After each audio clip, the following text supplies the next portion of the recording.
This is week 3, reading 1 of Hebrew Bible, Genesis. So this week I am going to read the questions afterwards because I'm aware that some folks don't have notebooks or the materials that we're using for class.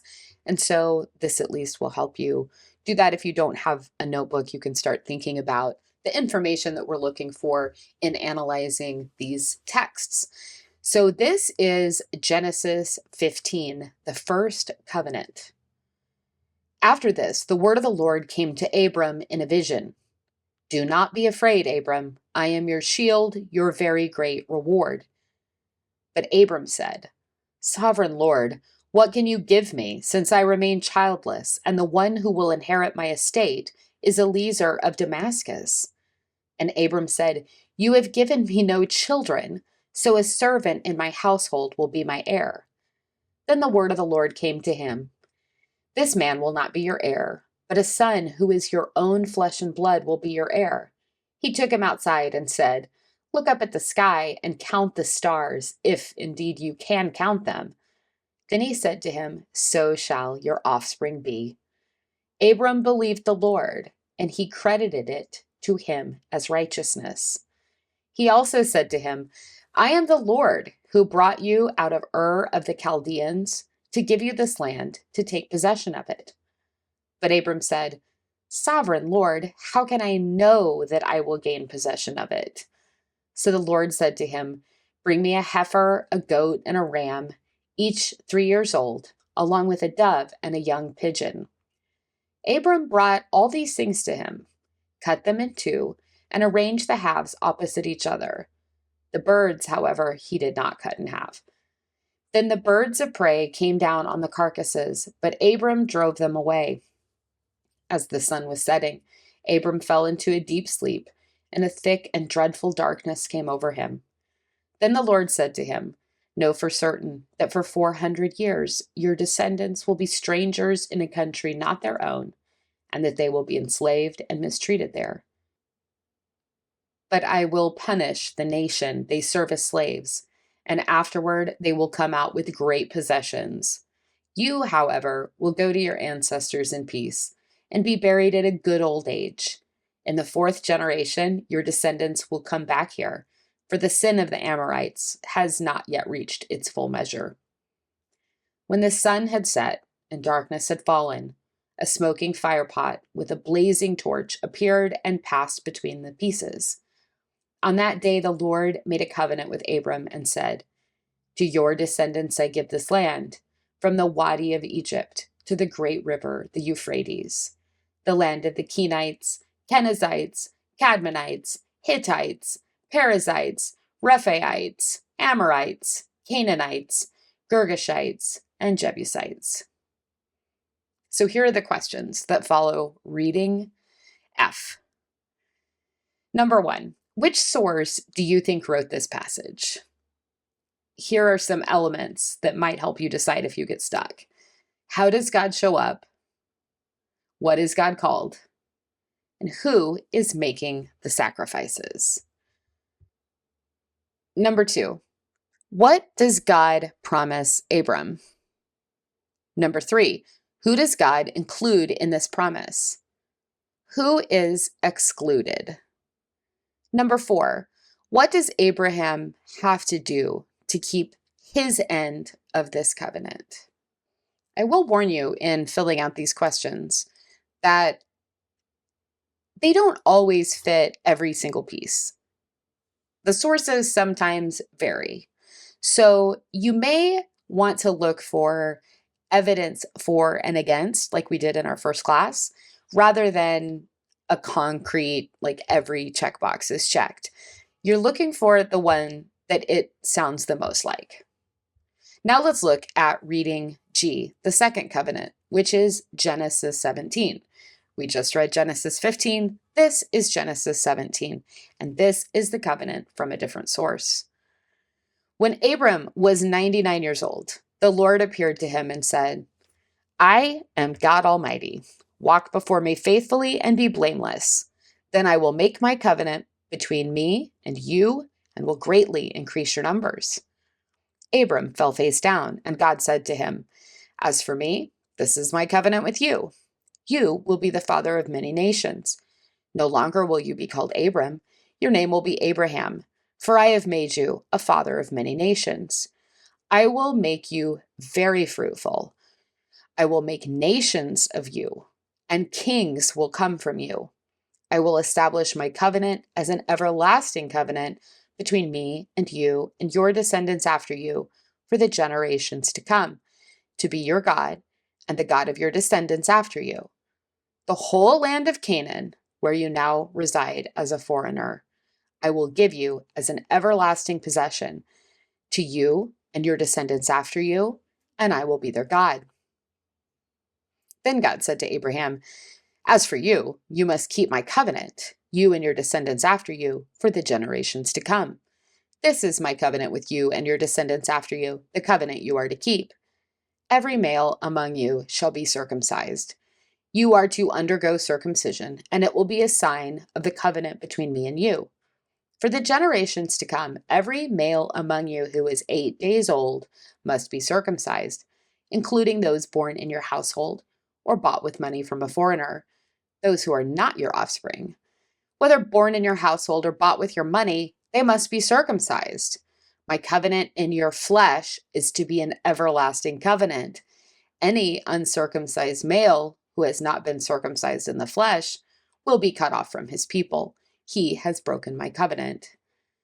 God also said to Abraham, As for Sarah, your wife, you are no longer to call her Sarah with an I. Her name will be Sarah with an H. I will bless her and will surely give you a son by her. I will bless her so that she will be the mother of nations. Kings of peoples will come from her. Abraham fell face down. He laughed and said to himself, Will a son be born to a man 100 years old? Will Sarah bear a child at the age of 90? And Abraham said to God, If only Ishmael might live under your blessing. Then God said, Yes, but your wife Sarah will bear you a son, and you will call him Isaac. I will establish my covenant with him as an everlasting covenant for his descendants after him. And as for Ishmael, I have heard you. I will surely bless him. I will make him fruitful and will greatly increase his numbers. He will be the father of 12 rulers, and I will make him into a great nation. But my covenant I will establish with Isaac, whom Sarah will bear to you by this time next year. When he had finished speaking with Abraham, God went up from him. On that very day, Abraham took his son Ishmael and all those born in his household or bought with his money, every male in his household, and circumcised them, as God told him. Abraham was 99 years old when he was circumcised, and his son Ishmael was 13. Abraham and his son Ishmael were both circumcised on that very day, and every male in Abraham's household, including those born in his household or bought from a foreigner, was circumcised with him. So here are the questions. Number 5, which source do you think wrote this passage? Here are some elements that might help you decide if you get stuck. How does God show up? What is God called? What ritual is introduced? Number 6, what does God promise Abraham? Number 7, who does God include in this promise? Who is excluded? Number 8, what does Abraham have to do to keep his end of this covenant? And number 9, what has changed for Abraham since the last covenant? And now we move on to reading H. What happened in between those two covenants? Now, Sarah, Abram's wife, had borne him no children, but she had an Egyptian slave named Hagar. So she said to Abram, The Lord has kept me from having children. Go, sleep with my slave. Perhaps I can build a family through her. Abram agreed to what Sarah said. And then this portion is in italics, my italics. So after Abram had been living in Canaan 10 years, Sarah, his wife, took her Egyptian slave Hagar and gave her to her husband to be his wife. The italics end. He slept with Hagar, and she conceived.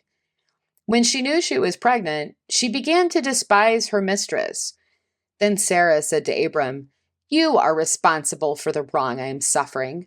I put my slave in your arms, and now that she knows she is pregnant, she despises me. May the Lord judge between you and me." "Your slave is in your hands," Abram said. "Do with her whatever you think best." Then Sarah mistreated Hagar, so she fled from her. The angel of the Lord found Hagar near a spring in the desert. It was the spring that is beside the road to Shur. And he said, "Hagar, slave of Sarah, where have you come from, and where are you going?"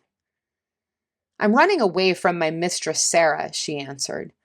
Then the angel of the Lord told her, "Go back to your mistress and submit to her." The angel added, "I will increase your descendants so much that they will be too numerous to count." The angel of the Lord also said to her, "You are now pregnant, and you will give birth to a son. You shall name him Ishmael, for the Lord has heard of your misery.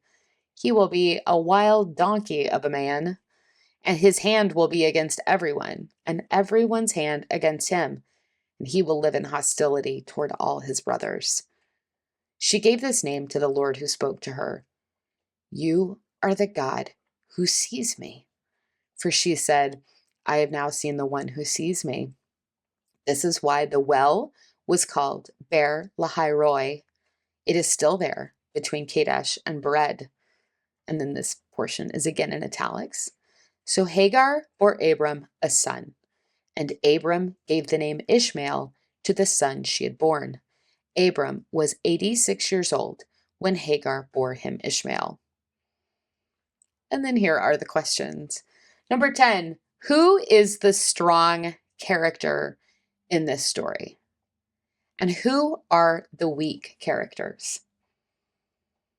Number 11, both sources we've studied are present in this story. So this has more than one author.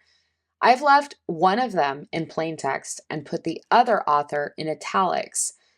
Who do you think wrote the italicized text? And how do you know?